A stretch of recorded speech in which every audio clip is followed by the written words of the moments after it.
Good evening and welcome to Success in the City. My name's Helen Webster. And I'm Sandra. And I'm with the lovely. Our fabulous guest today is... Hi, I'm Anna B. Sexton. Amazing. Thank you, Anna, for giving your time for us this evening. We've wanted to get Anna on for weeks and weeks and weeks. We have indeed. And I double booked the last week, so apologies for that. That was my fault. And but you're here now, so that's the main thing, which is really, really cool. So first thing, we shout out to the kids, any little people who've done amazing things. Anna, do you want to go first? Yeah, I've got one for Luke McGarvey, who got a kindness award at school this week. So he gets a massive shout out and extra sausage for Chippy Tea on Friday night. Yes, good. What a good prize that is. Kindness award is the thing you want your kid to get, isn't it? For being kind. That's lovely. Yeah, both Luke and Elliot are super kind kiddies. They've got good parents. Brilliant. I like that, a kindness award. Much nicer than an award for achievement. Mm-hmm. What about you, Sam? Well, my award is achievement. Miley, who got 3 stickers in French. She told me in her lesson tonight, so I made up with her off the teacher. Très bien, Miley. Super bien, Miley. Oh, super bien. Yeah, well done to Miley. And I'm going to give a shout out to my nephew. So he's a young person, so he's not really like a little shout out to the kids because he is 15.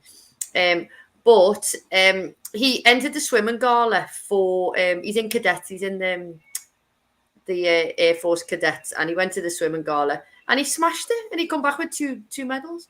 But then he was laughing because he had a pair of just proper Speedos. He had the proper pair of shorts on, and he said,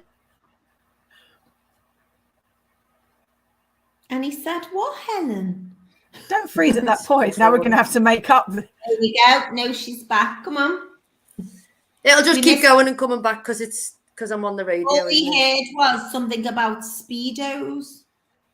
So he turned up and he had like shorts and like as if he was going to the beach.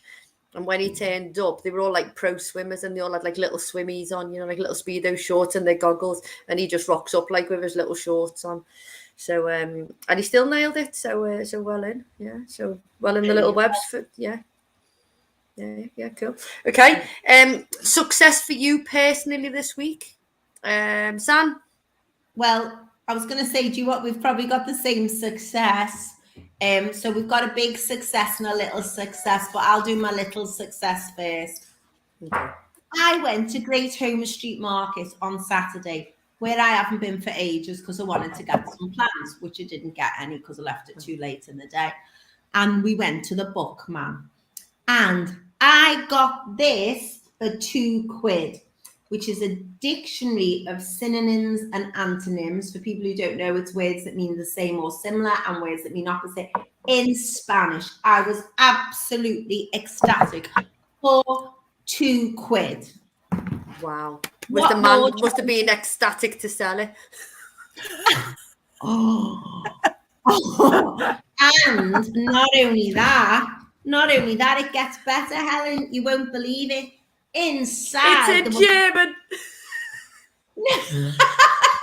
There were 4 interesting Colombian stamps. What more do you want? Are they worth anything, the stamps? Sellos colombianos, Colombian stamps. I know, but are they worth anything? Have you Googled them to see if they're worth anything? No. They might have cocaine in the back of them.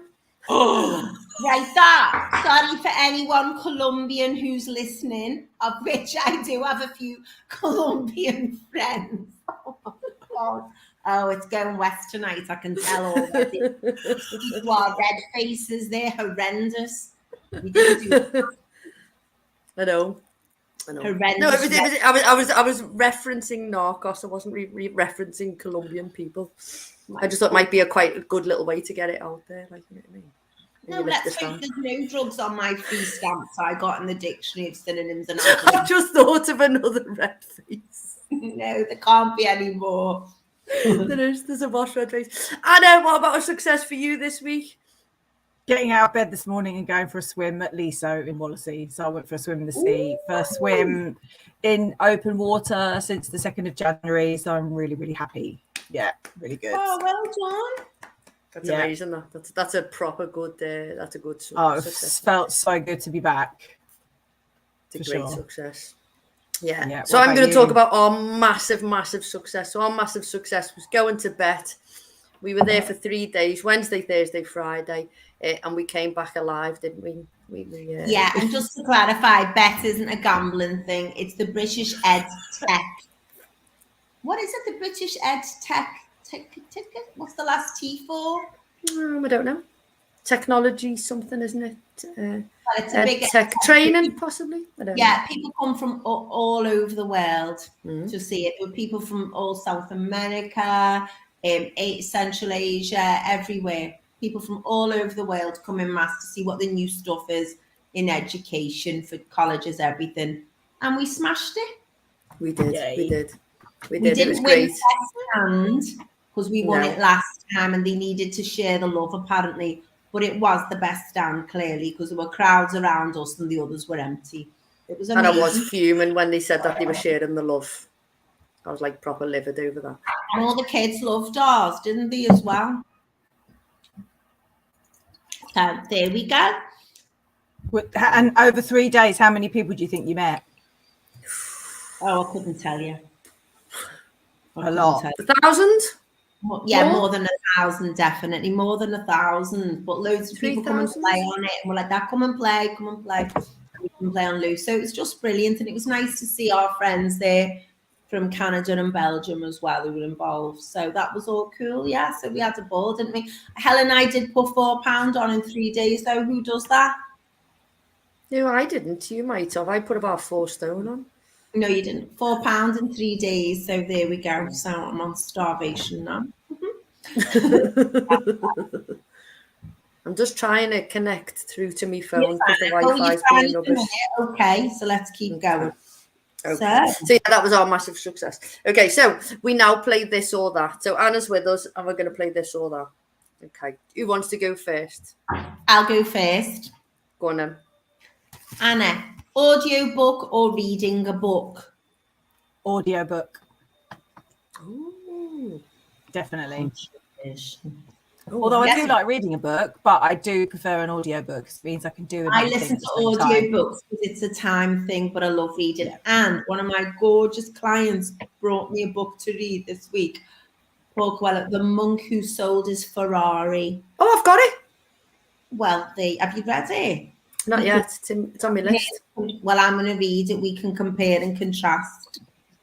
Helen took a book away with her to London, but clearly didn't get a page read. And Phil said to her, "Why are you taking a book to London? You're going with Scotty." And she still took the book and didn't open a page, obviously. I know, because I thought it would definitely be like, reading a little chapter before I went to sleep, but obviously you all got too excited. That might have helped you get to sleep. Do you know what I mean? Yeah. Okay. What's your plan on Hal? Reading a book for me. I can't listen to it because I can't listen to words of things. I make them up in my head as I go along.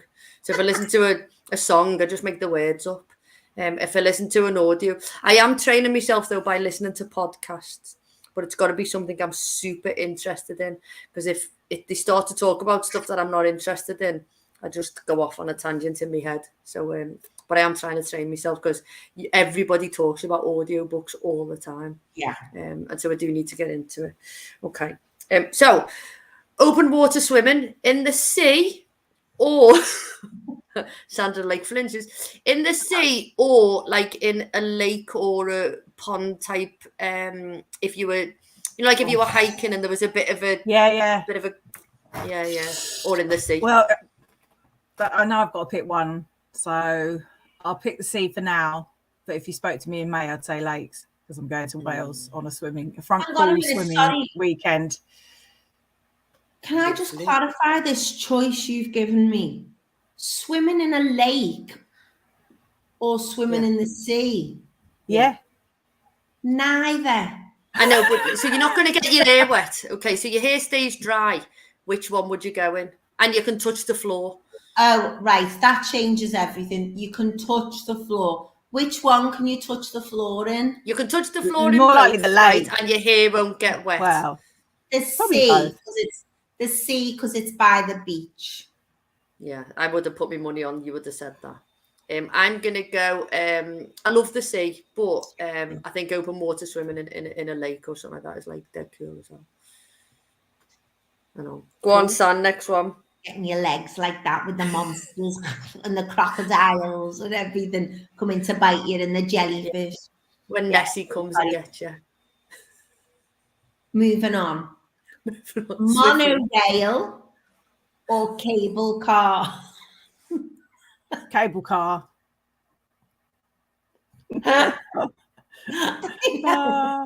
Helen's lost it.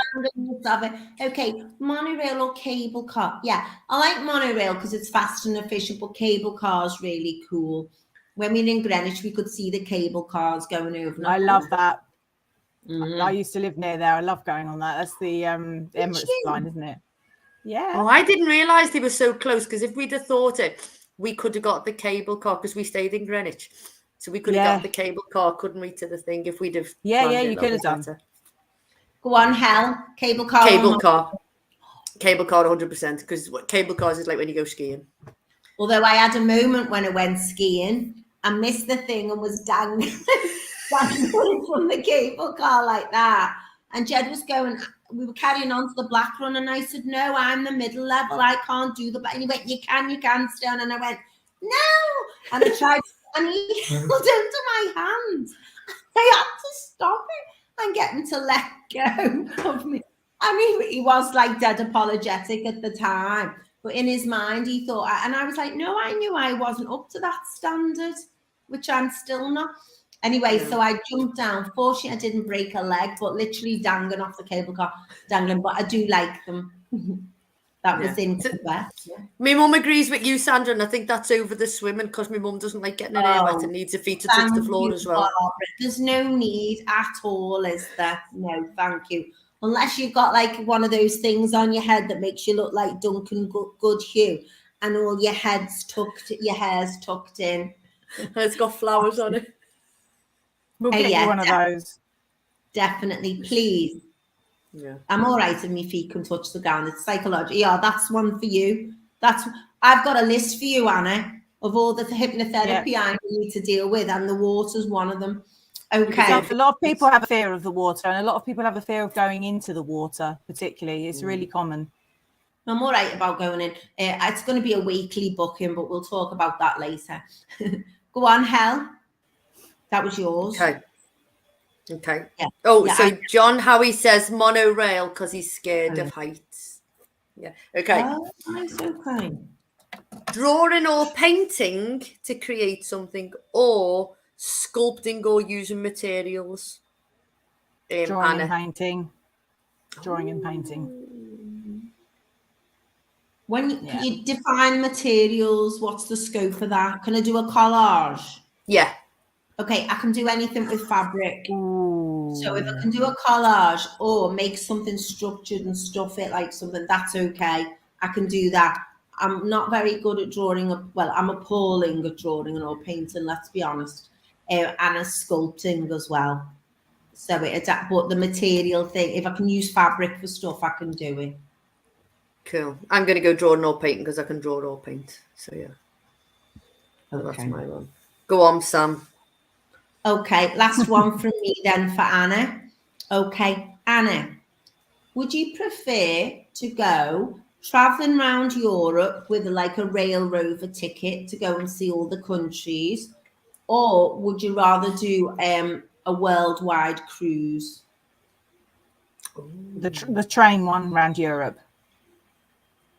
I didn't go interrailing when I was younger, and it's also probably more eco-friendly, isn't it? It's definitely more eco-friendly, and you see more of the places as well. I can see loads of friends. It's nice to go on a cruise and everything, but it is really mega bad for the environment now.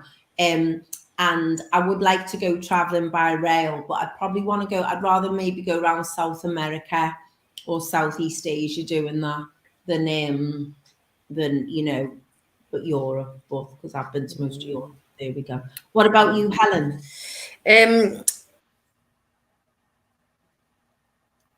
I wonder what she picked. What do you reckon? I bet it's interrailing. A cruise. No, she wouldn't say that. She'd probably rather go interrailing. Go on, Helen. No, I didn't. No, I said that. I did say on a world cruise. Yeah, I said the eco warrior side. You know what I mean? I'm not a lover of. I get really seasick, so I've never been on a cruise, but I would like to go on one because I like the thought of waking up somewhere different every day. But I would love to go on a round the world cruise. I think is like a dead cool thing to do. But I probably would never do that. I'd probably go on the train. But I think if I had the choice, I'd do that. Okay. Anna's like got a camper van and I'm pretty gel about it. Yeah. Okay. I'm just putting it out there as everybody knows.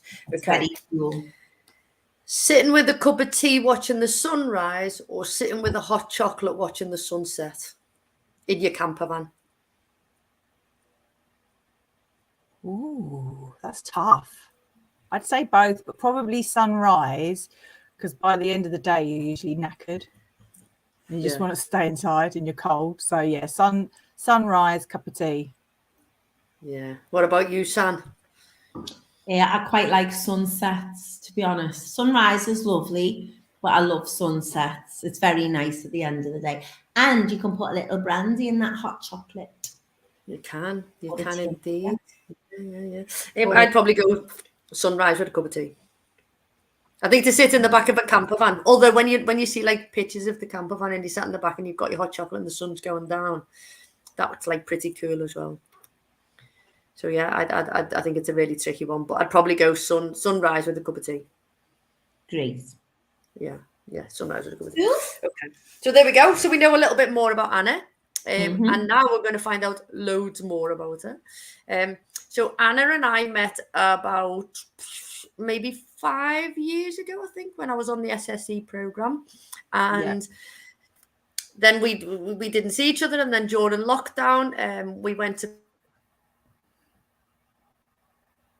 Oh, you went. I wonder where she went. Okay, we're short. Well, let's wait. Let's not spoil the surprise. Anyway, yes. So it wasn't the it was the bronze hair statue. It wasn't the Bob Marley statue, but that's where it is now at the top of our office. And this was before we even got our office.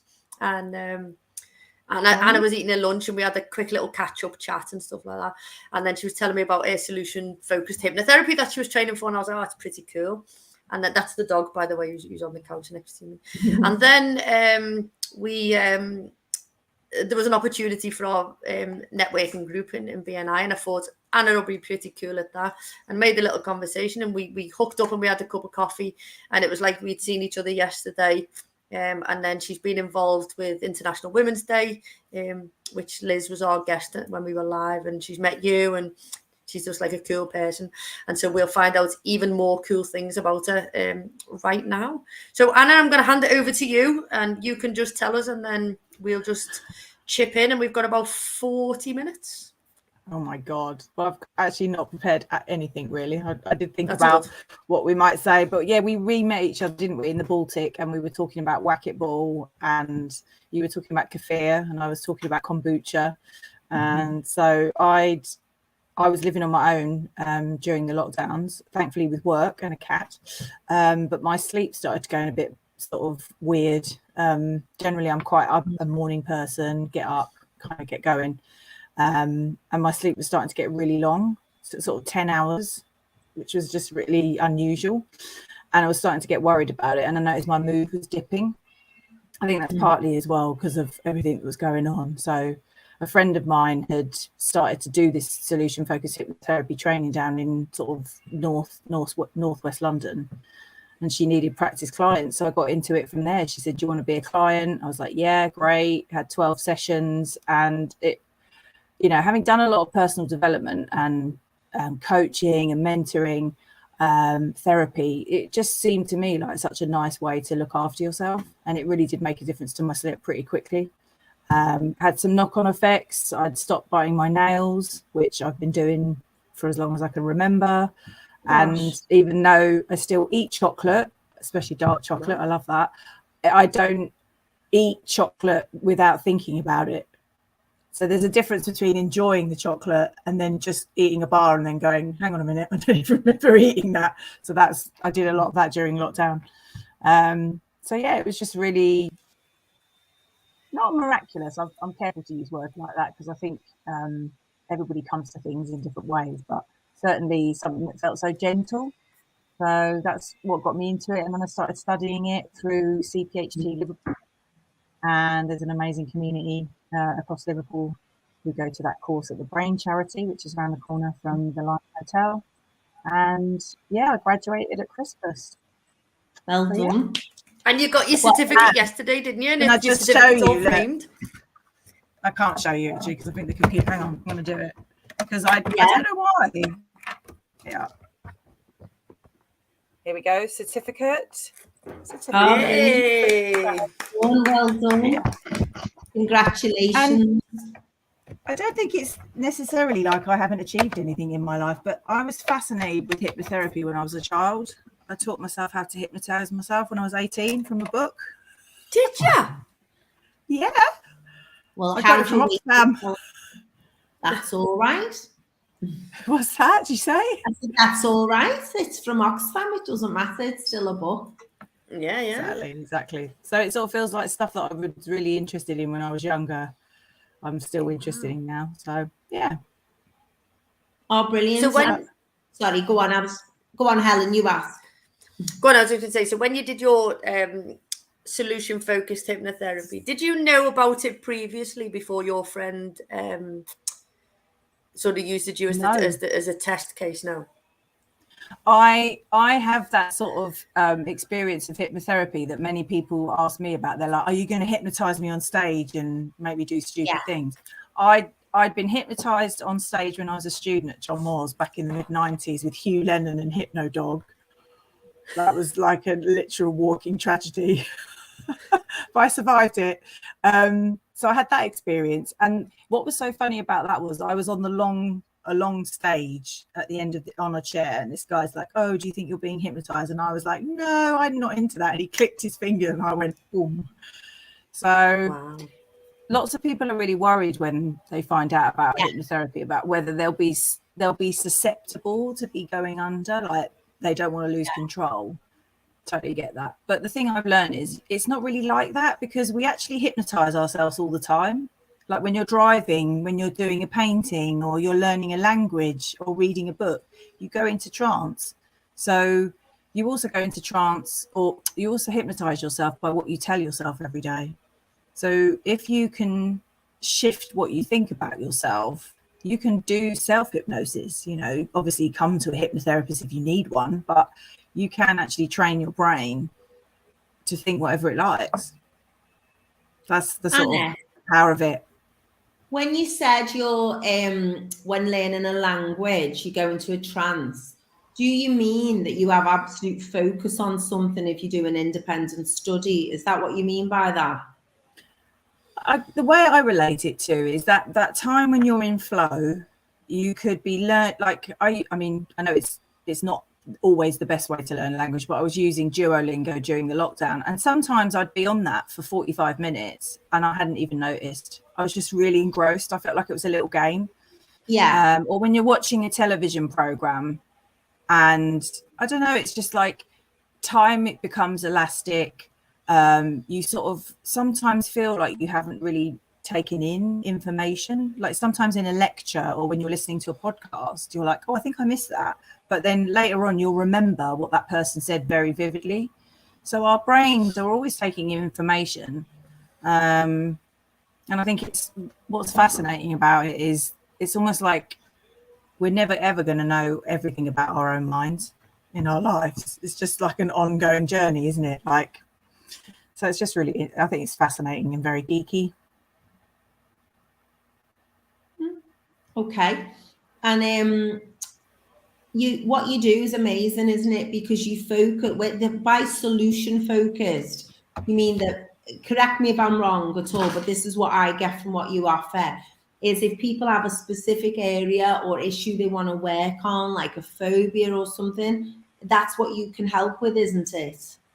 Yeah, we can help with a lot of generalized anxiety issues like sort of lack of sleep, sleeping too much, maybe, you know, like I was doing, eating the chocolate and not even thinking about it or enjoying it. Phobias, if they're specific. So yeah, we were talking like if you're afraid of spiders or flying. Lots of people are afraid of needles, which in the last few years has been really hard for people, because obviously with whether you get a vaccine or not, but if you do and you're frightened, that can be quite difficult. Fear of getting in the sea. Fear of driving on the motorway, which is very, very common. And I think one of the nicest things about the solution focused hypnotherapy is that when we meet and we do the sessions all online at the moment, people are so relieved. They're like, oh my God, my brain is just doing what it's meant to do, keeping me safe. And they're like, oh, I didn't know that. Now I know that. I feel like I can do something about it. So in a way, we're offering something that's like, I guess it's like being a cheerleader. We're really positive, but not false positive. And we're helping people to address issues that perhaps they've tried to sort out themselves, or used other forms of medication or therapy or personal training, and they just want to add something else to their toolkit. Yeah, and I think you know, when you came and did, so you did a Feel Good Friday for us and you know, our young people in work. Amazing. And it was brilliant. It was amazing, wasn't it? You know, we absolutely loved it. And the bit that really interested me was you spoke about the brain and what the job of the brain is, and the different departments in the brain and what they're supposed to do. And I feel that if, you know, if somebody has got a phobia or something, and people go, oh, that's just stupid that, you know, you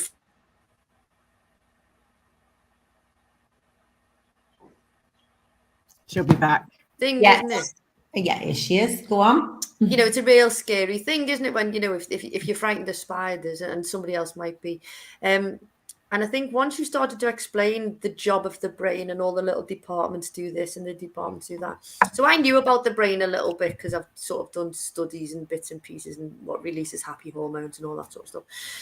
But those visuals, and especially, you know, we had them with our young people as well. The mood in our office in the afternoon was totally different than the mood was when we went in. And you felt that, didn't you, San? Oh, do you know what? I can't tell you how good it was.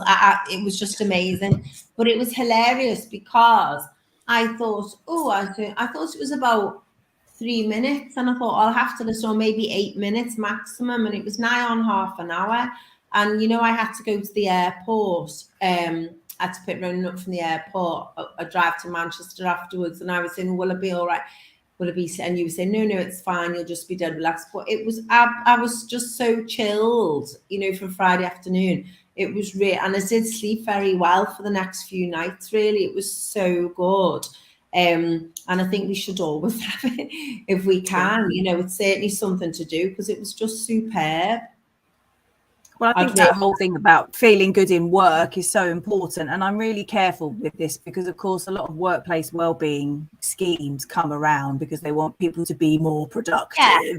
So I feel like what I'm trying to do is say to people, actually, this is how your brain works. So when you get an email from someone who maybe is a bit pissed off, but you're reacting to it like it's a polar bear coming at you trying to eat you. It's like working out where to expend your energy.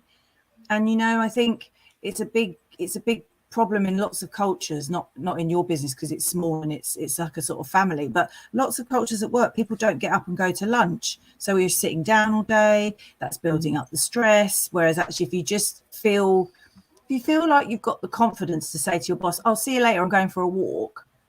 Yeah, and that's counterculture because a lot of cultures in work have presenteeism. If you do have a pre-existing mental health issue and or you develop one while you're at work, there's a lot of stigma to that. And actually, what we need is workplaces for people who are every which way we can turn up in life. So if you are having a bit of a crap time, you can still go into work because that gives a lot of people meaning, doesn't it? Yeah. And I you know, it's really sensitive, but I think the main purpose for Feel Good Fridays is have a relaxing afternoon over an hour with your team. It does help people maybe see why say if there's a bit of conflict in the office, you might think, actually, yeah, maybe I am overreacting, but now I know why.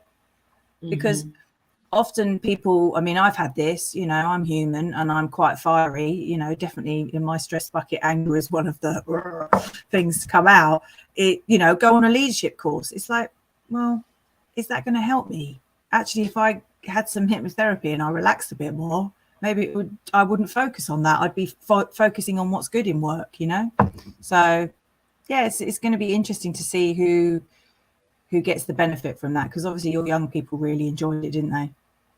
Yeah, and they give some gorgeous feedback. You know, they give really positive feedback, and I think they massively benefited from.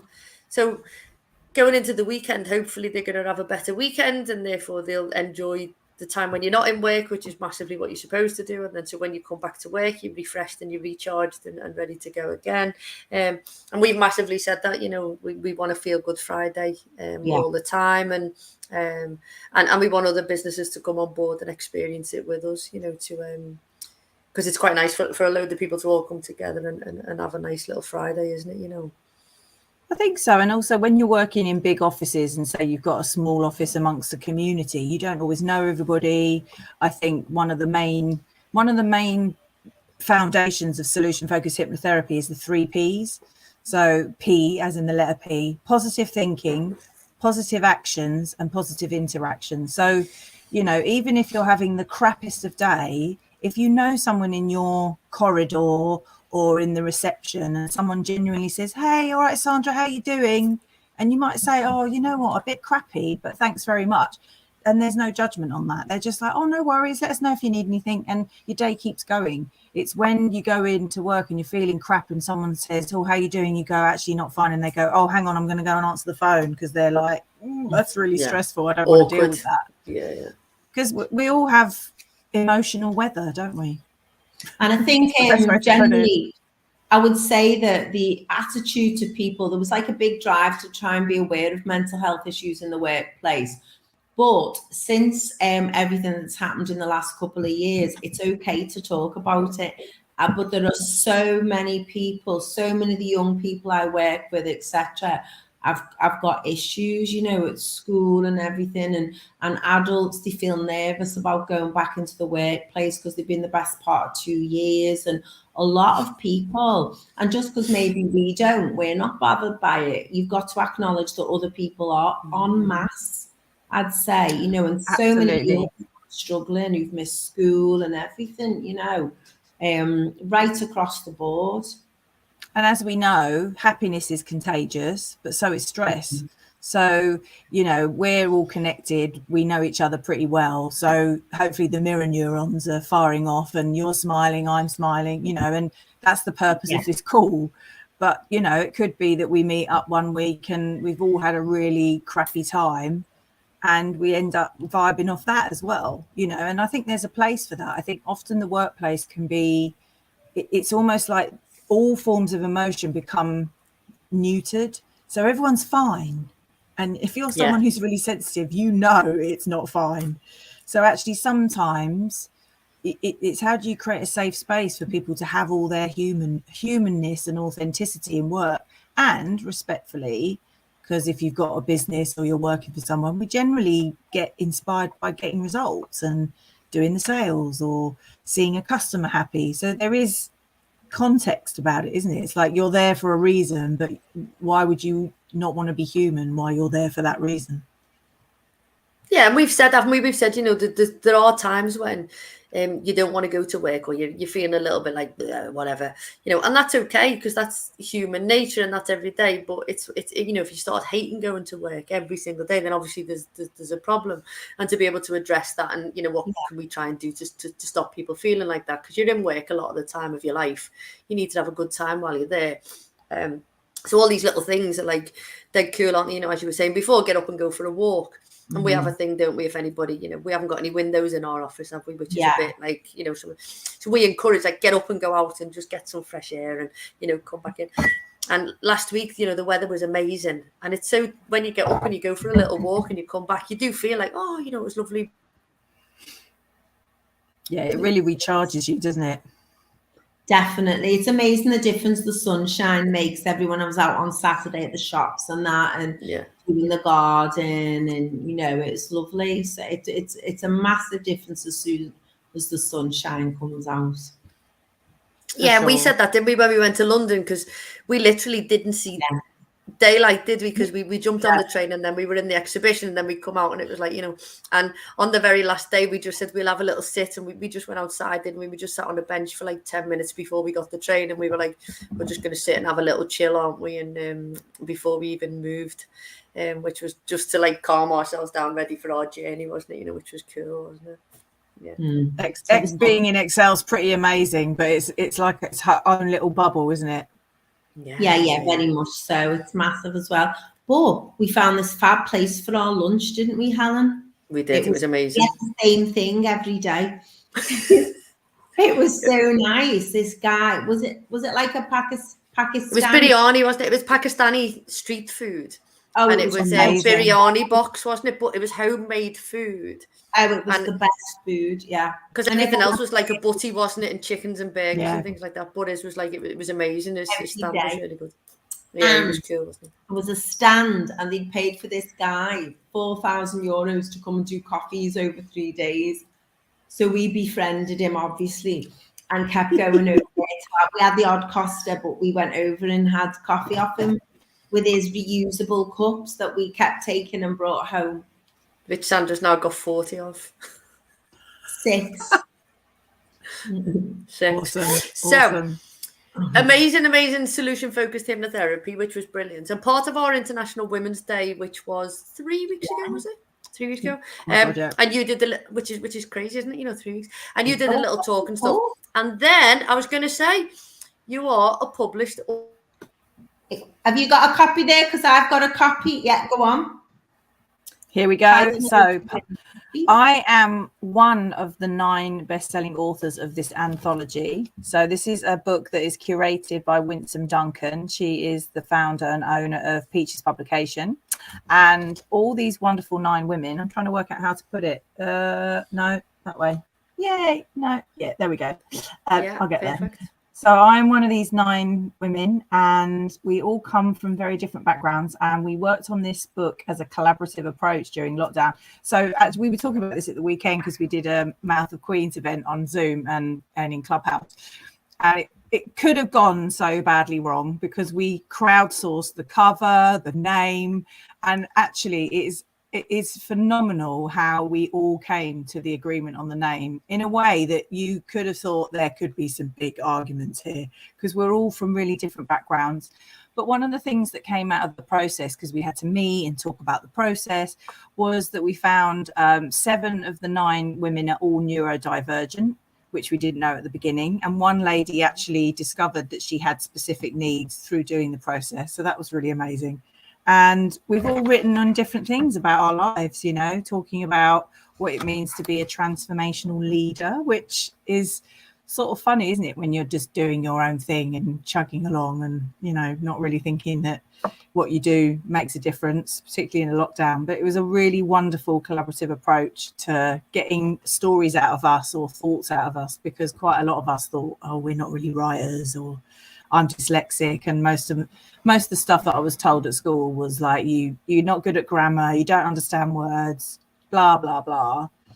But it, and it's like a little village. It took a village to make this book, and it's on Kindle and Amazon, and we're all super proud of it.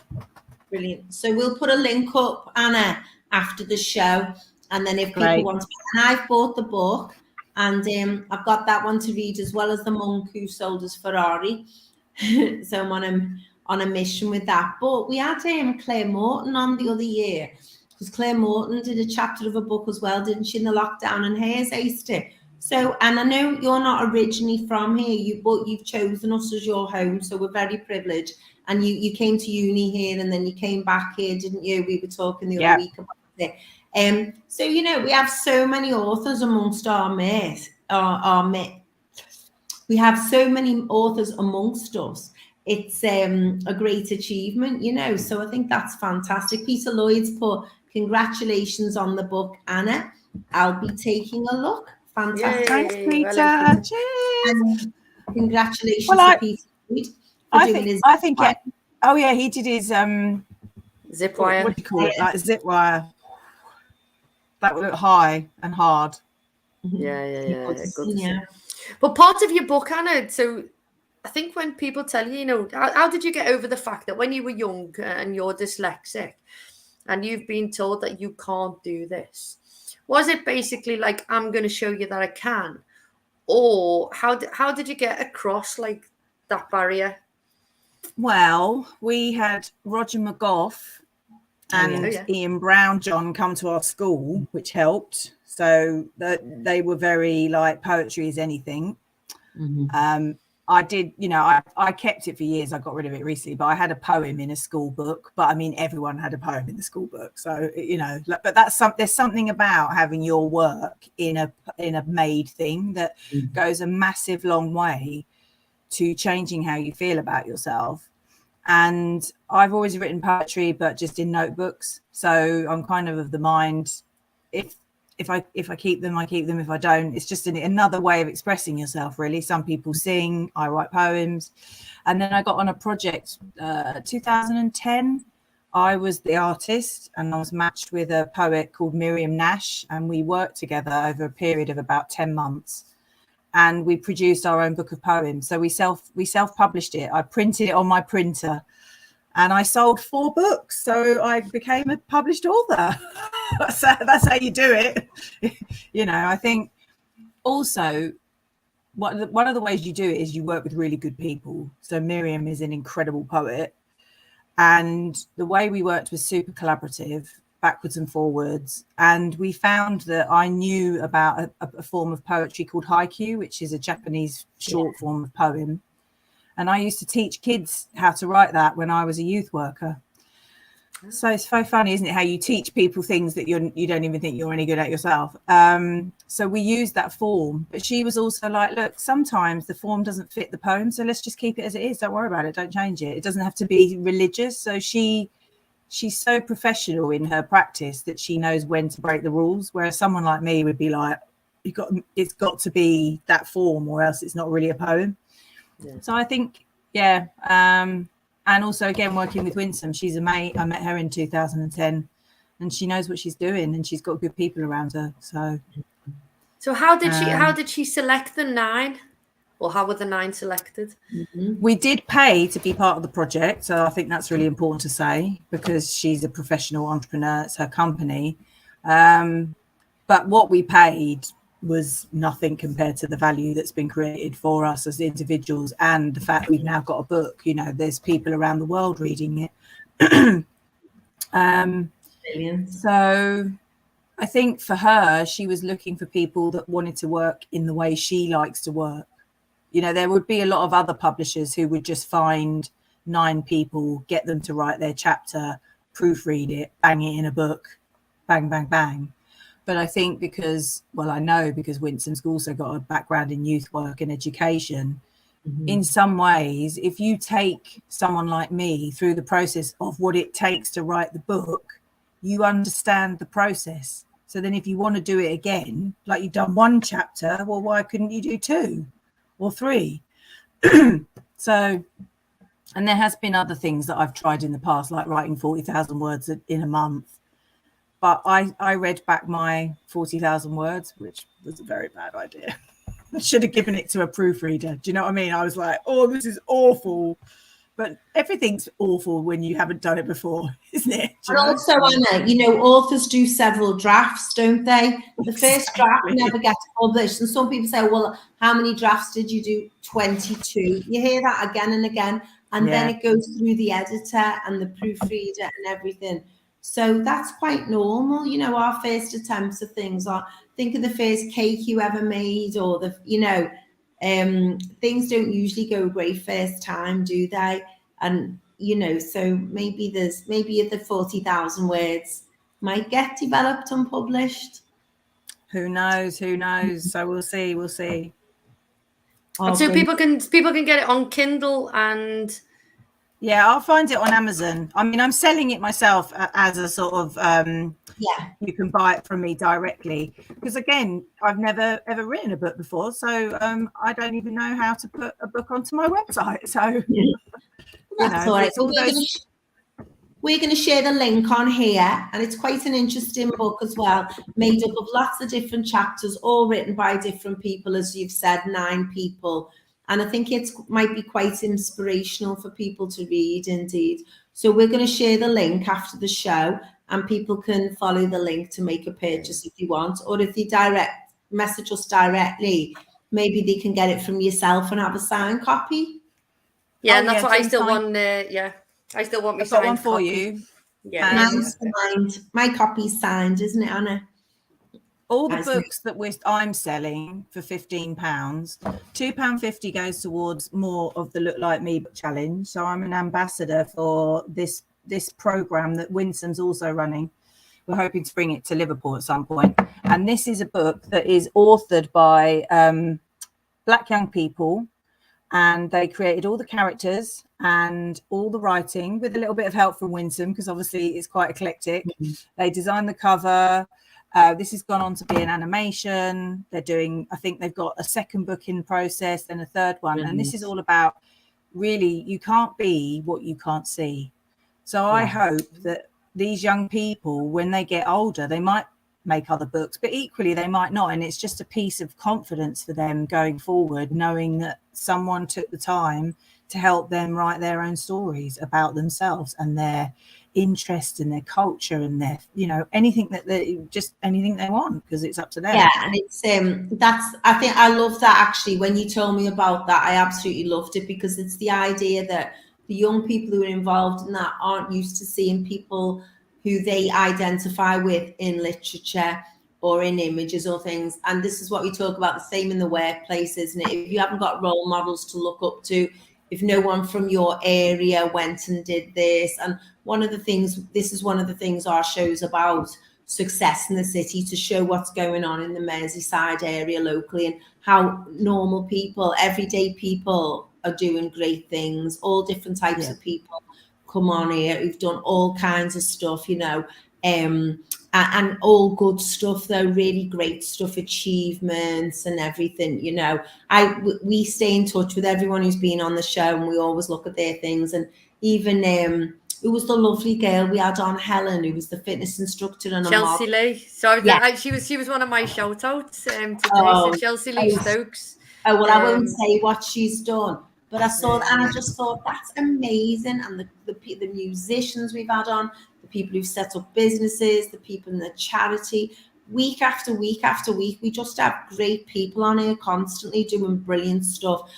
But the idea it's to inspire other people to think, oh, well, I can do that as well. I can help people where I live, or I've always wanted to do that. And there's a lot of things I've done in my life, and it's only because I've seen someone and thought, oh, hang on a minute, if you can do that, I can. And that's it. Sure. If you're a child from an ethnic minority group and you never see, all the books you read don't have anyone who looks like you in the book, it's horrible, isn't it? It's demotivating. So I just thought that was a brilliant thing you're doing with that. And I think it's an absolutely great shout, if you like, a really good cause, So I thought that, so £2.50 of all your book, every book sale goes to that, which is excellent.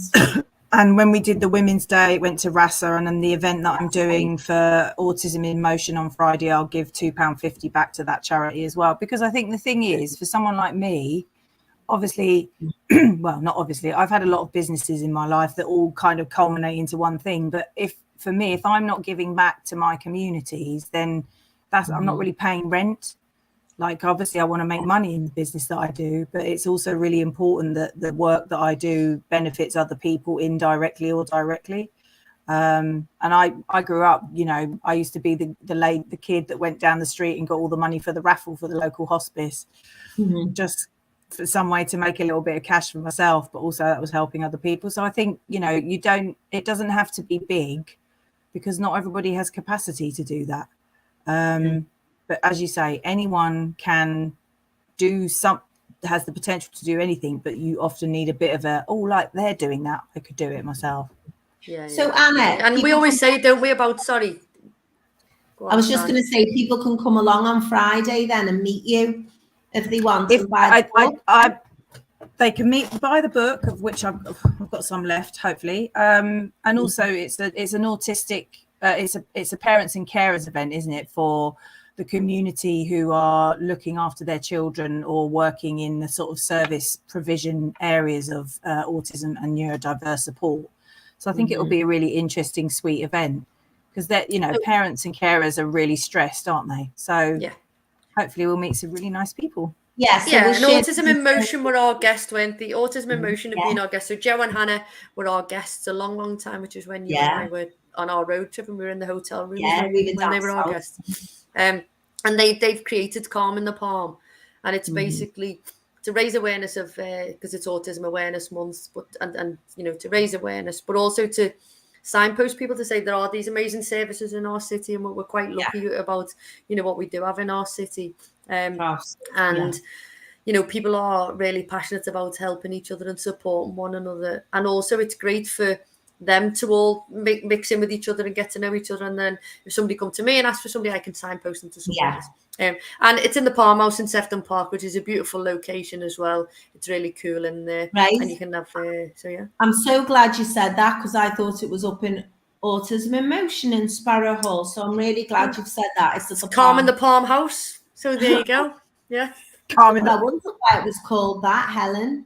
Yeah, it's Calm in the Palm. It's in the Palm House. Yeah, so that'll be good. So massive thank you to Anna. And we could probably talk a lot more about everything that you've got on. And we'll probably talk when you get something else going on. We'll have you back on again. Definitely. But first, we're going to shout out to any grown-ups who've done amazing things.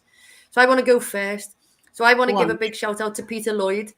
So Peter Lloyd did a zip wire in Goodison. He is a massive Evertonian, and he's got a season ticket, and he zip wired across Goodison. So fair play to Peter, and he had I think he's raised a load of money from that as well. And a massive shout out to Chelsea Lee Stokes. So she was she before Sophie or was she after Sophie? Did she come on before Sophie? No, after Sophie, because it was Sophie who put us in touch. Is it Sophie? Yeah. And she's done some bikini modeling and things like that, and then she's just got a contract for underwear modeling, and it's sort of, she's not stick thin, but she's beautiful, and she's beautiful on the inside, and she is lovely, absolutely lovely. And she's plus size, they would say. She looks amazing though. So she's just a gorgeous human being, isn't she? When they put these labels, it does me head in. She's just a phenomenally beautiful person, and who looks amazing in underwear, and has got a modelling contract from it. And she's gone to since she's been on this show, she's gone to another level, hasn't she? Oh, everyone who comes, you'll be on the one show next, Anna, after being me. Well, I'm available. They can speak to my agent, which is also me. I just wear a different hat. No, we're your agents. Okay. And then I want to give a shout out to the amazing Nisha Katona, who was a barrister and changed her whole career to do her mother's Southern Indian recipes and food, and then set up Mowgli, etc., who last week has been made the Vice Chancellor of John Moores University, which is a hell of an achievement, And my Rach used to babysit her kids. Oh, really? How mad what is a small world. What a small world. Yeah. But just a lovely person all round, and you only ever hear the nicest things about her, and she's so ethical in business as well. So a massive shout out to her. And they have a lovely workplace vibe, and they do lots of things, and they've got a community fund, and they look after the staff and things. It's really well, And well, they do loads of gluten-free. and vegan. Perfect. Well, Perfect. have we got time for red faces this week? Because we've been missing them out. Yeah, we'll ask Anna to shout out to any grown-ups. And I'm gonna keep it a little bit vague because I just want to be respectful of my clients. But I've got some amazing clients who are doing the most amazing things in their lives. We've got a young lady who's just pushing through loads of her anxiety and fears to just keep showing up and being a total warrior. I've got 2 coaching clients that are just coming into an end of 6-month programs who are one lady's given up her full-time job and she's starting part-time and she's got freelance work, and another lady's putting a project together that she kind of had in her head for a really long time, and she stepped through her fears to get that on the ground down in Brighton. But it's going to be a national program, so yeah, good luck, to my clients. Yeah, good luck to everybody. Yeah, are you going first on the red face, or am I going? No, first? you can, because yours is funnier, I think. I just hope that the internet stays for this one. So Sandra and I went to London, and I didn't take a suitcase. I took my sports bag with me, and I put it in the overhead where we were sat. And we got into Euston, and I got my bag and then I pulled it off. And as I went to pull it off the rail, this buzzing noise started, and it was like very loud, very loud buzzing noise. And I was like, "Oh my!" So I said, "Oh, Santa said." That's me NutriBullet, because I'd taken me NutriBullet with me because we were going to have shakes for our breakfast, weren't we? And then, so I took it off, it was going, and my bag was like shaking. I was thinking, Jesus. And then I took the bag with me NutriBullet out, and it was still going, and I was thinking, what the hell's that? Anyway, where the lining of the bag, and it has like a cardboard bit at the bottom, an electric toothbrush had gone in there.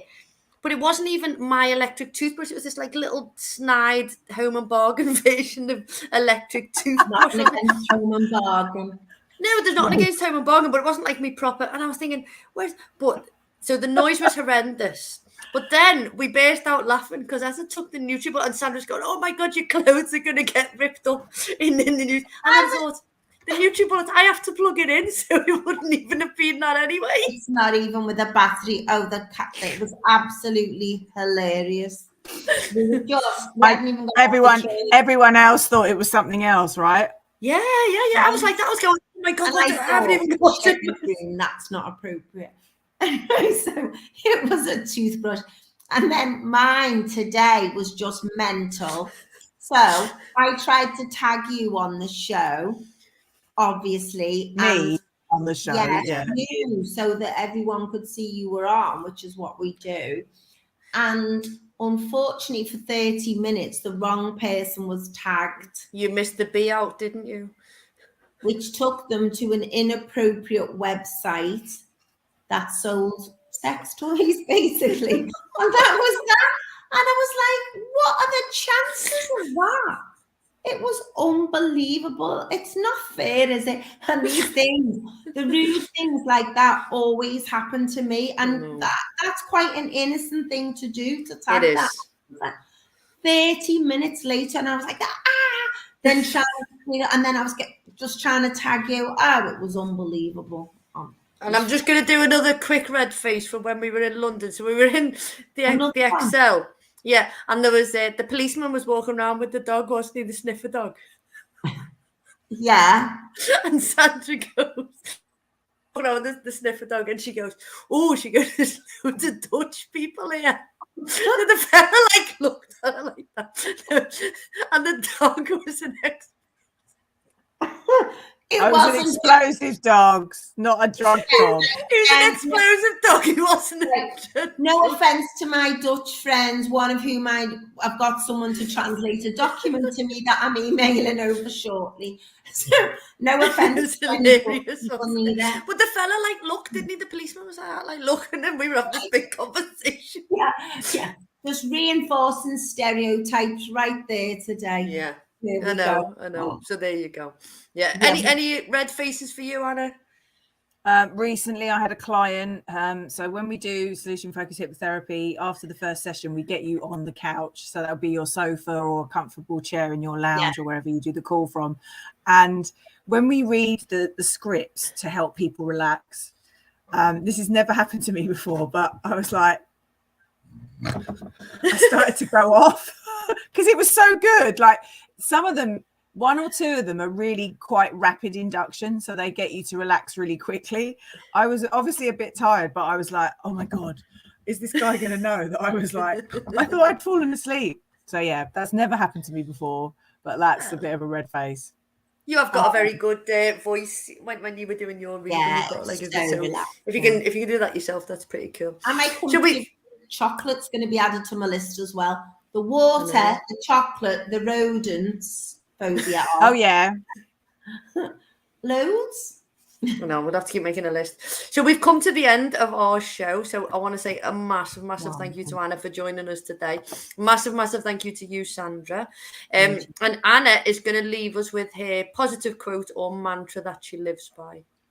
Okay. Never doubt that a small group of thoughtful, committed citizens can change the world. Indeed, it is the only thing that ever has. By Margaret Mead. Just as my internet went off. No, it was brilliant. I'm gonna put it into the chat for you.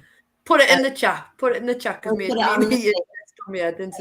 But that's like Kevin from An Hour of Others and what they've done. A small group of committed citizens. It can never doubt they can change things because they always have.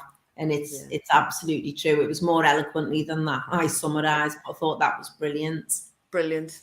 So massive thank you, and we will see you all next week. Thank you very much. Thanks for having me. Thank you so much, Anna.